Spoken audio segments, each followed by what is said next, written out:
Grab him by the pussy. Surprise, motherfucker. Grab him by the pussy. Surprise, motherfucker. Grab him by the pussy. Surprise, motherfucker. Grab him by the pussy. Surprise, motherfucker. Grab him by the pussy. Surprise, motherfucker. Grab him by the pussy. Surprise, motherfucker. Grab him by the pussy. Surprise, motherfucker. Grab him by the pussy. Hi, it's Don't Be a Douchebag, episode 16, and today we are interviewing a former pharmaceutical rep who wishes to remain anonymous, so we'll call him Joe.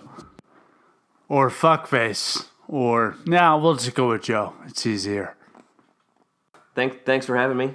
Awesome to be on Don't Be a Douchebag, one of my favorite podcasts. I try. He talked to me about one of his former lives as a pharmaceutical rep, and obviously we talked about that one of the other episodes, how fucked up the United States healthcare system is, and one of those being pharmacy. So, in simplest terms possible, what is a pharmaceutical rep? Okay, so the pharmaceutical industry, just to kind of break it down, is basically medications throughout the United States, from the very point of researching, funding studies, trying to get drugs approved, all the way through the manufacturing and getting the drug out to the public. What a pharmaceutical rep does is takes a finished product, like a nice medication in a box that's already marketed and approved, and takes it out and talks to all the doctors in a specific area and lets them know, why your drug is good, why, they should use it. And basically you're just a marketer to doctors and pharmacists in an area with the goal of having the doctors write prescriptions for your company's drug. That's Okay. the entire role of the pharmaceutical rep. Okay, so that's a good gist of what you did. So obviously, one of the aspects of selling pharmaceuticals to doctors is the fact that there are so many people vying for a doctor's attention, right? Right. So everyone is trying to sell that drug. So in that arena, what was your tools to try and overcome and outbid and outdo other pharmaceutical companies? Okay, well, to give you a little background, so for instance, I'll just explain how many drugs are on the market for certain things. Let's say you have reflux disease, like heartburn. All right, there's not one drug that fixes that. There's 20 companies, and they all make drugs that are nearly identical that'll fix that heartburn, right? And so what you have is 20 pharmaceutical companies. They all have a drug that does the same thing, and they all have reps that are trying to push that drug to the doctor. So basically it's you fighting the other reps to get into the doctor's office and explain to that doctor why your drug is better. All of them are good. They're all going to work. And the other thing people got to think about too is these are branded drugs. These are brand name drugs with big shiny names that you see on the TV commercials that say, take this for heartburn, may cause diarrhea, headache, blah, blah, blah, blah, blah, all the stuff. These aren't generics. And that's one thing I do want to talk about is the difference between generic and branded drugs. So what you have is you have the 10 drugs that are good for heartburn. So you're sitting in a waiting room in a doctor's office in any town, USA, and all around you there's 10 other guys in suits with briefcases, and they're not patients waiting to see the doctor. And one guy's got a handful of Starbucks, one guy's got a handful of Olive Garden, one guy's got pens and pads. Everyone is trying to do whatever they can to spend whatever money they can or spend whatever time they can to get 5 seconds to talk to the doctor. Right. So where this becomes a problem, or at least what I see, and what you've taught to me about, is that no matter what you're selling, the problem I see is that the medication itself could be flawed. Sure. Right? And then you also allude to the fact that there's 10 different versions that are very similar in the way they act. So you could be forced to push a shit drug just so they can make money. Is that a correct absolutely. assumption? Well, and the drug might be really good for a certain population of people and maybe not good for another population. But the company doesn't want you to talk about what it's not good for. The company Right. wants you to just highlight all the positives. And so say the drug is totally safe and it works great on everybody, but it's crazy expensive for Medicare people, right? Yeah. So, companies like, don't talk about Medicare. Don't talk about that. Talk about a different insurance company so the doctors think it's affordable. So you're not lying to the doctor, but by omission, you're not telling the full truth. Right. So that's where it gets a little shady, and that's just the interaction with the doctor. And, Right. So deny and deflect the Republican way. Sure, exactly. The politician way is what I should say, to be fair to everyone. But one of the other things that we talked about, and hopefully I'm not jumping too far ahead, but some of the parties that you told me about are pretty fucking crazy. Well, so touch on that real quick as far as the pharmaceutical company itself essentially giving you free reign to get doctors drunk and sell drugs. So yeah, that's changed a bunch over the years. So when I first got into it, it was like any other business, you were allowed to take clients out. Clients being your doctors.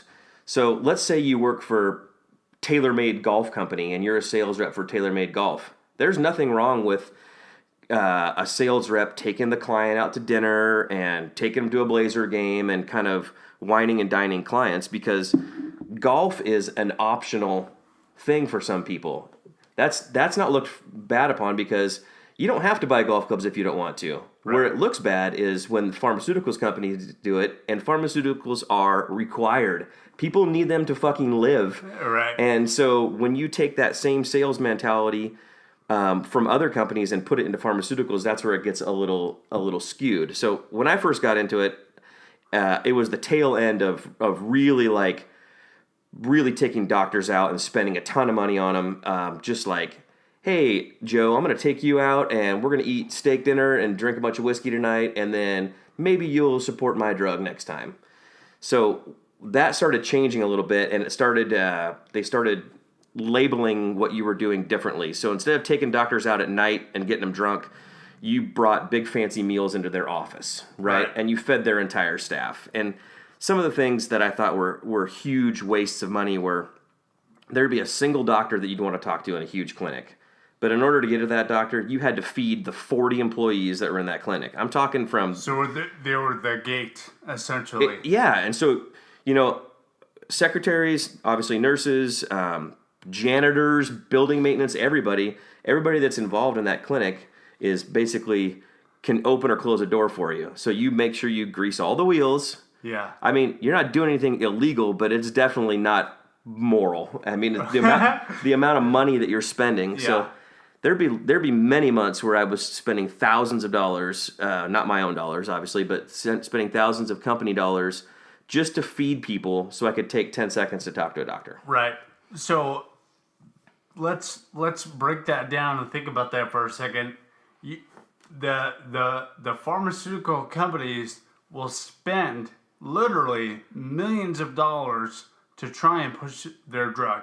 So in the end, really, capitalism is what's ruining this, and not the need of the patient. That part is put on the back burner. It's all about selling the drug to doctors or to a hospital. So that is the problem, are essentially drug dealers, and they're trying to vie for the attention of the drug dealer itself. So, that's a big part of the problem. And to give a little bit of fair balance, how it used to be, when pharmaceutical companies first made like an appearance in the physician's office and in the hospitals, there would be like one guy, and he would work for the company. So like Company X had Joe as their pharmaceutical rep, and he knew every one of the drugs, and he covered the entire state of Texas. Right. So there's one employee, and there wasn't taking doctors out, there wasn't any of that kind of stuff. He was a consultant for the company. The doctors would literally call him at home like, hey, Joe, I've got this patient, what do you think's best? And it was more of a consultant thing. Yeah. So over time, as different companies popped up, you saw companies starting to adopt the more is better program. So instead of one rep in Texas, we've got 30 reps in Texas. Yeah. And instead of one rep selling all the drugs, we've got 30 reps selling this drug and 30 reps selling this drug. And so it just flooded the market with pharmaceutical reps. So it got to the point where you would be in like a town of 20,000 people, which would not have got the attention of a pharmaceutical rep in the past. Yeah. You'd be in a doctor's office in a town of 20,000 people, and there's 8 other reps in there, and they may all be from the same company. Right. And so it's just, companies just kept one-upping each other, and like massive amounts of employees, and just stacking them and stacking them and stacking them. Like company X has 10 employees in Minneapolis. Now we have to have 10. And so it just kept one-upping. And spending money as far as like food and bringing coffees and treats all the time. So another interesting point to that is the fact that they're able to spend so much money on entertainment, but still make a fuck ton of money at the end of the day. Sure. So it's all an investment, right? So, like I was saying earlier with the capitalism piece, is that this is, I mean, to you and I, or to any of the layperson that doesn't know what the pharmaceutical rep does, this sounds like a lot of fraud, waste, and abuse. That's what it sounds like. But really, it's like lobbyists at the end of the day. They're trying to push their agenda for their company that they represent. In this case, it's a pharmaceutical rep that their goal is to push the drug. So a lobbyist, like, for the Koch brothers that are going to want to push a Republican-friendly, tax cut-friendly agenda to aid the Koch brothers. So essentially, a rep is a lot like a lobbyist. Another thing we talked about a few episodes ago on how money affects politics. And obviously this is one of the many problems that we face in healthcare. So one of the things that I wanted to focus on too is to give a little bit of fair balance about why pharmaceutical companies charge so much. And this is not really a well-known fact, but in order for a drug to make it to market, it's got to go through studies and studies and studies, right? Right. And say... So on average, how long a brand new drug from FDA approval all the way to the market, average, how long would that take? Oh, it could take years. Okay. Years, multiple years. And the other thing is, too, a company can fund and pay for by themselves 10 different drugs that fail until they get one that meets approval. So then when that one makes it, they've got to charge enough to make money for everything they've spent for the last 9 drugs that didn't make it. Including the extravagant expenses Exactly. that are spent on entertainment. So, and they're still making money, even though they're making up all that kind of stuff. So one of the things that when I really believed in it in the pharmaceutical company, when I was drinking the Kool-Aid, one of the things I would get in debates with people about is the debates about generics versus branded medications. And a lot of people don't understand the difference, and there is a big difference. So, for instance, if you and I were scientists and we developed a drug that fixes ingrown toenails, you'll never have another ingrown toenail the rest of your life, right? Uh-huh. We're the only ones that designed it. We patented it. Awesome. We get a patent. Well, we get that patent for 11 years. So for 11 years, we can charge whatever we want. That formula is ours. Yeah. Nobody else has rights to it. After 11 years, it can become generic. So then it can get made in some factory for 5 cents a pill. Right. And we no longer make all the money from that. So in that 11-year period, that's when companies rake it in. Now, here's where it gets twisted. This is the part that I really, really didn't like. So many drugs out there are designed to do something, but they have a side effect that is a benefit. That requires... No, not a side effect that makes you like take more medication, but let's say our ingrown toenail pill fixes your ingrown toenail, but holy cow, all of a sudden it makes your hair regrow on top of your head, right? Like that's a side effect. But a positive one. But a positive one. So what a company will do is say they'll make it to the end of the 11 years, and then they'll file for a new indication, which means, oh, this pill is now good for hair growth. So they restart. They get another the 11 years. process. So you get a monopoly on that patent, so it can never go to generic. Now, the part that's fucked is it's okay if there's 20 other pills that can do the same job. But if you happen to be the company that owns the patent on something that you're the only one and patients really need it, Yeah. you can change that shit over and over and over again, and it's Right. always yours, and it's never going to be available generic for the little old lady that can only afford $5 for her pills. It's Right. still going to be, $1,000 a month or whatever. So the other thing I want to talk about too is I talked to him on a couple episodes ago. Martin Shkreli. So the problem with medication going generic, like what I was talking about, is that once it hits the market, anyone can buy it. I.e., the biggest fucking douchebag of them all, Martin Shkreli, he bought that medication that was supposed to help with the AIDS patients. So the problem with private corporations buying drugs is the same thing that just described. They get the monopoly on their first 11 years, but once that 11 years is up, whoever can buy that drug can also do whatever the fuck they want. Martin Shkreli marked it up 5,000% to sell that drug. Fortunately, some good people out there invented a cheaper alternative, but that's another reason why that whole thing is fucked up. So not only the 11 years of holding the patent, but once it goes generic, anyone can buy it. If you buy it, don't be a fucking asshole. Yeah, and anybody can produce it too, and you can have multiple people produce it. So you can have someone who's not a pharmaceutical company, but they're maybe a pharmaceutical manufacturer. They just have a plant in New Mexico, and they can make medications really cheap. Well, that's great because you don't have to buy brand name aspirin anymore. You can buy generic aspirin, and it's super cheap, and chemically it's nearly identical. They will make them just, microscopically different just so they can say they're different. Yeah. But on the whole, the drugs are basically the same. Right. And see, the problem with generics versus branded is what it costs the patient. So just think of like your grandma. Your grandma's got to go to Walgreens pharmacy and stand in line, and she's got 8 prescription medications, right? Right. So if she's got 8 generics, the copays are going to be $5 or $10 a piece on the generics. It's going to cost her $80.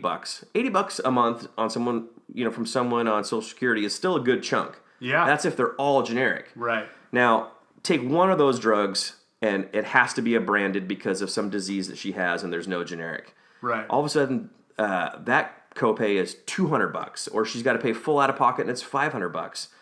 Right. And so the fucked up part is that you have a ton of people in this country, let alone around the world, who have to pick and choose what drugs they're going to have each month. Right. Based on the pure cost of it. And so Right. one of the things that got me, that really was like a sledgehammer to the face, I was in line at a pharmacy. I don't remember what pharmacy I was at, because we talked to pharmacists and doctors. So I was in line at a pharmacy, and there was a lady in front of me, and she was like, the pharmacist had like 6 or 8 prescriptions out on the counter, and he was counseling her on each one, and she's literally counting out her cash to pay for her copays. And she says, well, which one of these can I skip this month that won't kill me? And I was like, holy shit, this is fucking real. I'm in my 20s. I don't care. I got a company car and an account, and I'm listening to music and drinking Starbucks all day. I'm in happy land. But then then I see what it really does to people. Yeah. And it's not to everybody, but enough. I thought to myself, if that was my grandma, holy shit, I can't believe that I'm part of this. And now, I'm not saying that all companies are bad. Some of them do some good things, but you could cut so much fat off these companies, and it would do amazing things. Like if you could cut the entire pharmaceutical rep portion of the industry back down to where it used to be, where like there was one guy for the state of Texas. Sure. And he would be great. And the expenses would be down. Luckily, there's a new guideline, I think it's just called Pharma Guidelines, that changed 5 or 6 years ago, where it really limited on taking doctors out and stuff. So we're trending towards That's good. making some fixes. Yeah. So there's a lot of regulations on the spending, because it was getting out of fucking control. I bet. And not just the spending on the doctors, but like what we talked about a little bit ago, some of the times we'd go to these quote unquote trainings where you'd meet up with everyone in the company, and it would just be like it'd start off as your normal like conference center trainings, sales trainings, new studies, whatever. But then you'd have like these crazy extravagant dinners, like expensive dinners, open bars, that kind of stuff, and then like entertainment and a lot of excess. I mean, and I don't want to go into like details about some of the shit that happened, but you wouldn't believe some of the shit that happens. I mean, it's some of the stories you told me, I was like, holy fuck. Like, they put my Army stories to shame, a few of them. But, and that's really one of the biggest reasons why I wanted to interview Jeff first, is those awesome stories. Well, some of that stuff you wouldn't believe. Like I was married, obviously, and had kids at home, so I wasn't in, I was in a different, like, bracket as far as, like, everyone else that's in their 20s and single. I mean, it was like a college party with a suit on with unlimited funds. Yeah. And so it was just, I mean, people had a lot of good time, but I remember even in my 20s sitting back thinking, like, this is really fucking excessive. Like, this doesn't need to be like this. And nothing was, like, illegal or anything, but I remember sitting back and just thinking, like, well, that guy's job doesn't do anything. That guy's job doesn't do anything. And so you see all these huge corporate, like, executives, and I'm sitting there looking at him, listening to him speak at these big trainings, and I'm thinking to myself, well, that guy really doesn't do anything. Well, and that department doesn't do anything. And then I start to piece it all together. Like, all these departments are just justifying the other departments. It's like none of them actually do anything, but they all are there for each other. Yeah. To like take a big chunk of money. Yeah. And exactly. And that was one of the reasons where I never planned to be a pharmaceutical rep for life. I mean, I lucked into it. It was a good job. They pay you good. They give you expense accounts and cars and stuff. And well, fuck, if you're in your 20s, I mean, it sounds like a fucking wet dream. Oh, I mean, you get a bunch of fucking money. So you're unlimited spending account. You get a business car. Yeah. And you're paid to fucking party. Yeah, you're paid. So what else is there in life in your 20s? Yeah, you're 25 years old. I mean, it doesn't get any better. Yeah. I mean, it's the they actually made a movie about it. It's pretty funny, but they quote in the movie, it's the only job in the United States that you can make $100,000 your first year without any training. Yeah. I mean, it's like right out of the gate you can. Right. Now, a lot of it's bonus structured, whether your doctors prescribed your drugs or not, and if they didn't, you didn't make much money. Right. If they did, you killed it. So it's like a roller coaster as far as pay, but the potential was there, and that's what keeps a lot of people in it. Sure. But the funny thing is I had this whole group of people that I was friends with, all when I was in the industry, and now that there's social media, you can kind of keep track of people and see where people are at. Nobody I worked with is in it anymore. Yeah. Everyone, like, same as me, they get 5 years in or 8 years and they realize, like, I am not doing this for life. Like, I just can't justify what I'm doing. And they've all gone on to do great things and, actually followed their passions, gone back to school, open businesses or whatever. So sure. You don't see many people that do it for 30 years. You just don't. Yeah. And the ones that did it for 30 years are the ones that started a long time ago when it was good, before it got really corrupt. Yeah. And now they're finishing up. But yeah, it's definitely an industry that a lot of people don't know about. So correct me if I'm wrong, but what I see here is the biggest issue is at the end of the day, they're just trying to make a buck. So capitalism at its core here is the problem, because once it becomes non-patient centric, then it becomes making a dollar. So they'll do whatever it takes to get that money, including put patients at risk. Yeah, and it could be for sure. Now they're not gonna tell patients to take a drug they shouldn't take it, and it's everything's FDA approved and safe and legal in that way. But where it does get sketchy is where you market a medication it has to be this one, it has to be this one, even though 5 other drugs will do the exact same thing. Right. If you're a good marketer, you convince the doctor that your drug is the one that needs to be used. Well, your drug might be crazy expensive. Yeah. Or it might not be covered on that patient's insurance plan. And what happens is the little old lady at the pharmacy, all of a sudden, she's not taking that medication at all because she can't afford it. Right. Now, where it gets dangerous is had that patient been on a generic and it had been $4, she'd take it. Yeah. Say it's something like her nitro or or a hypertension pill or something that she needs. I'm not talking about like cosmetic or stuff that you want to take just for topical skin stuff that's just for an irritant. I'm talking like life-saving medications that you have to have every month. Right. And your average person doesn't know the difference of that. She just says, "Oh, that one's $80 a month. I'll skip it this month." And she has no idea what happens when she doesn't take her pill for a month. So to elaborate on this for the people that are listening, some people would assume that, hey, they're old so they get meds for free.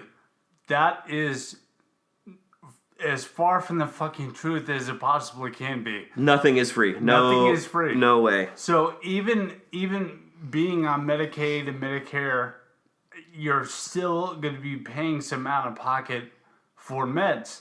So we literally are talking about grandmas that are 80 fucking years old that have to make a choice between rent and meds. And that is fucked up. Right. Yeah, you're going to eat or you're going to take your heart pill. Right. And that's a reality for a lot of people. And the simple fact is too, there's too much pharmaceuticals, period. Yeah. There's no reason there should be 14 ACE inhibitors on the market. Sure. Really. Right. There's no reason for it. Every company's making it and trying to, get a buck off the top or whatever. ACE inhibitors, it's an important heart pill. yeah, exactly. I mean, it's like, but I remember going through training and reading an article about, it wasn't the company I worked for, but reading an article about how blankety blank is the 14th ACE inhibitor introduced. And I'm like, fucking 14? Yeah. Why? I mean, I can Why see not two. just do one and do a really fucking good job on that one? And make it affordable. Yeah. Yeah. But and that's the problem, is that to a normal human being, at least in my fucking world, is it should be made cheap for the patient. So instead of spending millions of dollars on entertainment, how about take that money and make it affordable for old people to have meds that they fucking need. Yeah. So. For sure. Well, and like you were saying too, even though someone's on Medicare or Medicaid, that covers some cost of the medication, but they're still paying a portion of it. Yeah. And, your average grandma's on 8 or 10 meds, and that stuff adds up. Yeah. I mean, if you were just on one medication, you could probably swing that. But sure. 8 or 10, and usually if you're 80 years old and you're on 8 medications, you need every fucking one of them. Yep. So it's just, it makes it tough for those people. And that 80-year-old grandma's not on Google or WebMD and researching what she can and can't take. Right. She just is chopping the most expensive one for the month. Right. And she has no idea whether that's her, pill for diabetes or her heart pill or sure. anything that's super important. But just to get back to my own experience, the main reason I got out, and this is just me personally, and it didn't have a ton to do with the pharmaceutical monster in itself, but I remember my first son was born, and he was going to have a bring your parents to work day kind of thing at his preschool. And I was still a pharmaceutical rep, suit and tie, and that kind of stuff. And at that time, I was really looking for a way out. But it's like you got a good salary and a car. It's like you're not just going to leave and go work at a gas station. You got to find something that's going to do your same level of income. Right. But I'd been thinking about it. But I remember I went to his class, and kids are explaining what their parents do, and I was just like devastated. I was like, what is he going to say? I wasn't going to coach him. I was like, what is he going to tell his class that his dad does? And I'm having all these daydreams that he's going to say, my dad works for the pharmaceutical monster and he's sucking the economy dry and like all that kind of stuff. But he actually said, he goes, my dad helps doctors learn about medicine. And I was like, okay, I can stomach that. But I remember that feeling that morning. Yeah. And I said, I went home and I told my wife, I said, I've got to do something different. I said, yeah. I've got to do something that I think my kids will be proud of, because I wasn't proud doing it. Yeah. And it's like my kids growing up, and I don't want them to see me like doing a job that I slink away at, or you try to hide out and not get noticed. And I will tell you this, man, and it's no fault of the doctors at all, because they're inundated. Doctors have to see 50 patients a day to make money, and they got to Sure. pay for staff and stuff. And then all of a sudden, you got a pharmaceutical rep standing in your hallway like, "Doctor, can I have 10 minutes of your time to talk about blah, blah, blah?" And the doctor's like, "No, you can't fucking have 10 minutes. I got 8 patients waiting." So what it ended up doing is, at the end of the day, I would actually like write it down, and I'd say like, I did about 45 seconds worth of work today. Yeah. Meaning that's how much I actually talked to doctors. And maybe I helped somebody out, maybe I didn't. But I'm like making, $100,000 a year, car, insurance, expense accounts, and all that kind of stuff. And I'm like, this is not a cost value ratio that I'm okay with. Sure. And so I had to make a decision. Like I'm not proud of what I'm doing. It's not like I'm a criminal or anything. I mean, everything was above board, legal, and legit. It's just like, I just felt like shit doing it. Like, I felt bad. And, on the flip side, I have a friend that still is in the business, but he's a manager as far as he talks to big hospitals. So it's like, he's not a rep. He sits down with like, say, a big hospital system that's got 20 hospitals and talks to them about the benefits of their drug, and they can choose to put it on their coverage plan or not. So he does that. So I can see why he's still in it, because he's on the science side of it. Sure. He's not marketing. He's not spending money on doctors. He's not doing all that kind of stuff. So I could see why he's still in it. But for me, it was just like too much excess, which is kind of fucking hard to. I mean, too much money, too much fun. I mean, is that even a thing? But for me, it was like, I couldn't really stomach it. No, I totally agree, and it's the only thing I can equate it to was my time in the military. There was so many things that I had to do that I completely fucking disagreed with, but at the time, in my 20s, it provided security and structure and everything else that I needed at that time. But once my contract was up, to me, it came down to a moral decision of whether I wanted to keep on doing it or not. So, obviously, here I am, not in the military anymore, and a war vet. But that, really, that's about the only thing I can equate it to. But I know the feeling. Like, you feel like, there are good aspects, and I want to hold on to that. But there are more bad shit happening that I can't quite stomach. So I gotta get away. Thanks for listening to part 1 of my conversation with a former pharmaceutical rep. Episode 17 will be part 2, so tune in for that. Thanks for listening. Don't forget to share with your like-minded friends. Or if you just want to piss off your racist grandpa, you can find episodes on iTunes under podcasts. Search Don't Be a Douchebag. You can also find me on Podbean at www.don'tbeadouchebag.podbean.com, and also on YouTube. Search Don't Be a Douchebag. Thanks again, and until next time, don't be a douchebag.